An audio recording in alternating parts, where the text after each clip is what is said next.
Bago kami lumuwas papuntang Bulacan, namitas muna ako ng sili at saka talong para meron kaming pamasahe, pang gasolina ga. Pagkakadating namin kinabukasan, nagluto ako ng aming pambudel pie. Nilagay ko na yung mga seafood na mga available maliban lang ho sa talaba.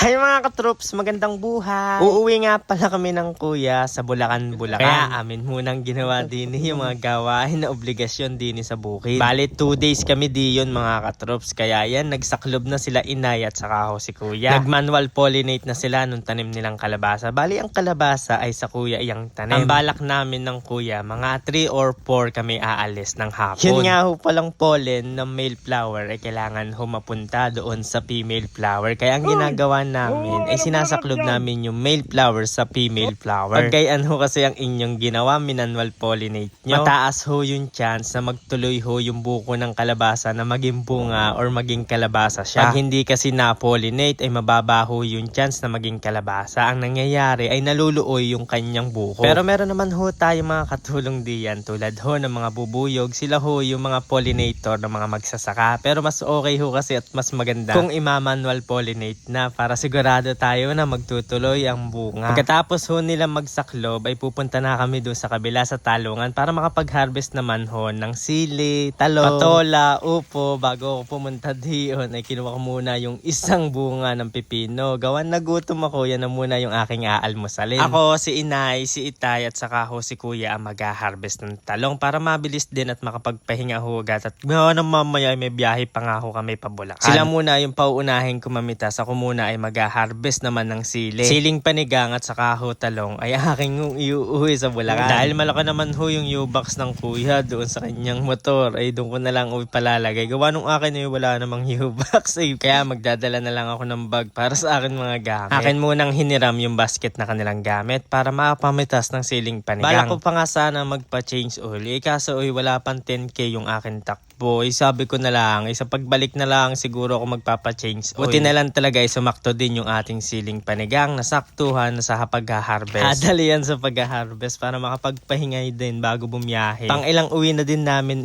sa Bulacan, kaya panigurado naman sigurado ay hindi na kami maliligaw. Yung mga una't pangalawang uwi ay talagang pandaligaw. Ito na nga yung lahat ng akin na harvest sa sili. Pagkatapos kong mag-harvest ang sili, ayan, tinulungan ko na sila inay para makapag-harvest ng talong. Ito pala yung pangalawang beses nating ma-harvest yung ating tanim na talong. Yung mapagbebentahan ko diyan, yan yung gagamitin kong pamasahe o pampagosolina pa Bulacan. Kaya ayan ay naghahapit sa pagbipita. Yung pagkakalagay ko kanina sa basket ng talong, di ba sinaling ko diyan kanina. Kanina kasi ay kanlong pa diyan. Maya lang ay bigla nag-init. Kaya ayan, akin na munang ililipat sa kabila. Kahirap kasi kung diyan ako magtitinor ay kainit. Kaya nilipat ko na sa may kanlong. Diyan ho ay madali magtinor pagkakanlong. Ay pag mainit ay doble ang pagod. Timba muna na may tubig yung aking gamit. Gawa lang uling bang aking batya ay naiwan dun sa kubo ay medyo may kalayuan ng kaunti kaya tinatamad ng ibalik.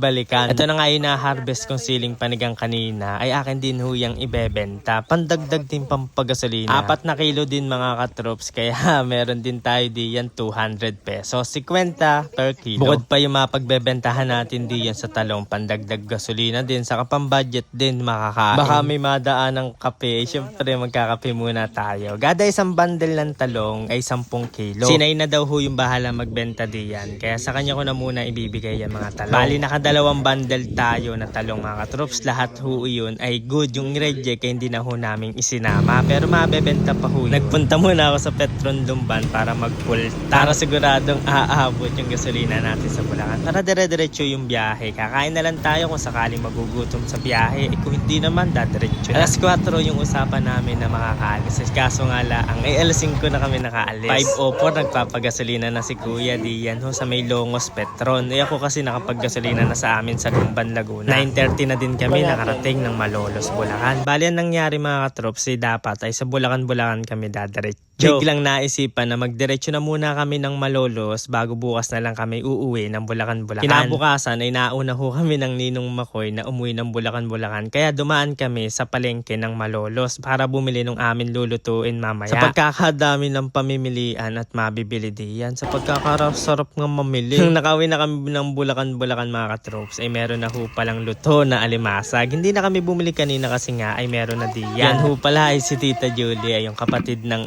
ina. Ang gusto pala nilang lutuin mga katrops, ang request ay garlic butter shrimp. Sabi ko nga ay si Kuya ang magluluto niya. Kaso laang ay alas 9 na ay nasa Malolos pa sila. Ay kami ay nandini na sa Bulacan.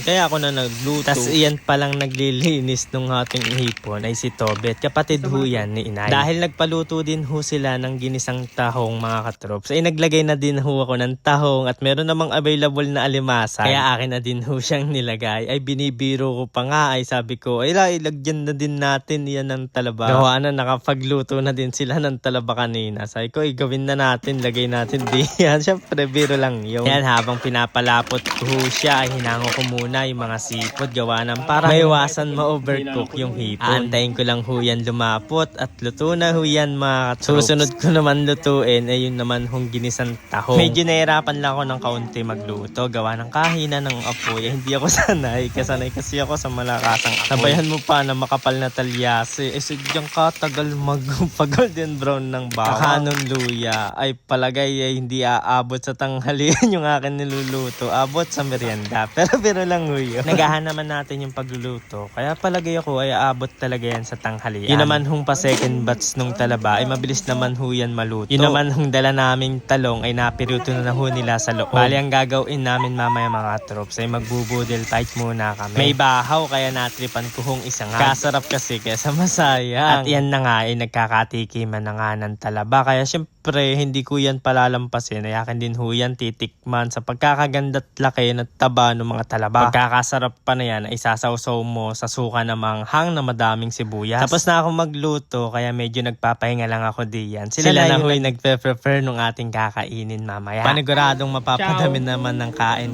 ko nire lalo na't may talaba. Ay sadya. Nung okay na ay kain na mga katrops. Kaya tara, kain ho tayo mga katrops. Dini na muna ho ako magtatanghalian sa Bulacan. Kasama ko yung mga pinsan ko, tita, tito, pamangkin at iba pa. Una ko munang titikman syempre para diyan sa kanin. Yan hong talaba. Isusunod na natin diyan yung mais. Ikaw na bahalang dumampot kung ano yung iyong dadamputin. Basta ako ay kakain lang ako ng kakain muna. Ay napagod sa pagluluto. Yan pala yung mga pinsan ko at mga pamangkin na galing Italy. Tapos yung mga taga Bulacan na rin. Meron din hong taga Malolos. Tapos syempre kami na taga Laguna. Habang iniintay ho namin dumating ang Tita Mirna, ayan ay uuwi muna kami ng mga kuya. Bali pa 2 araw lang muna kami diyan. Bago kami umuwi ay syempre may pagbanding muna tayo sa aking mga pinsan at tita at tito. Yan naman ho ang Tito John, taga bukas ng talaba. Ay talaga mapapasarap yung kain mo. May taga bukas ay. May mga nagsiangat na nga diyan at tapos nang kumain. Ciao! Medyo nahirapan pa nga ako diyan. Nung gabi habang inahantay pa namin magmadaling araw, gawa nang uuwi nga kami sa Bulacan, nang bigla nagkaikutan ng mic. Nang malapit na sa akin ay hindi ko na binidyo ay baka masira lang ang mood niyo. Ay syempre. At yan na nga si kuya ay nahirapan nang kausapin yung pala ay nagtatagal. Simula Laguna hanggang Malolos, tapos Malolos hanggang Bulacan. Tapos nakapag-ikot pa ako ng bayan. Bago kami umuwi ay ako muna ay nagpagasolina. Full tank ulit. 229 ho yung napupul tank natin ngayon. Pagkakauwi namin ng Laguna, yun, diretso ulit sa atin obligasyon. Dahil nagkadalasan ng ulan nung ako'y nagtanim ng kalabasa, ay madami ho yung hindi tumubo. Kaya bumili ako na isang lata pa. Isang lata, 3,200 yung ating new huli. Sa next video ko na lang ulit ipapakita mga katrops. Kaya maraming salamat ho sa inyo mga katrops. Love!